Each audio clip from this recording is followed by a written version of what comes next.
عالمی مجلس تحفظ ختم نبوت کوٹری کے زیر تمام 23 فروری 2023 بروز جمعرات کو بعد نماز عشاء ایک عظیم الشان ختم نبوت کانفرنس منعقد ہوئی،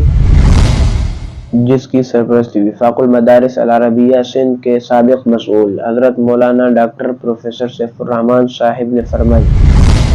کانفرنس کی صدارت عالمی مجلس تحفظ ختم نبوت حیدرآباد کے امیر مولانا ڈاکٹر عبدالسلام اور جمعیت علماء اسلام کے صوبائی سیکرٹری اطلاعات مولانا تاج محمد نایو نے فرمائی،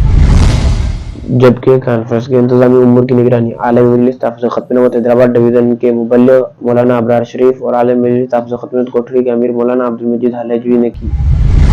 کانفرنس کے شرکاء سے عالمی مجلس تحفظ ختم نبوت ٹراڈم کے امیر علامہ ابو طلحہ محمد راشد مدنی، عالمی مجلس تحفظ ختم نبوت کراچی کے مبلغ مولانا قاضی احسان احمد، عالمی مجلس تحفظ ختم نبوت سندھ کے سرپرست اعلیٰ حضرت مولانا سائیں عبدالمجید بر شریف والے اور خطیب پاکستان قاضی مطیع اللہ نے خطاب فرمایا۔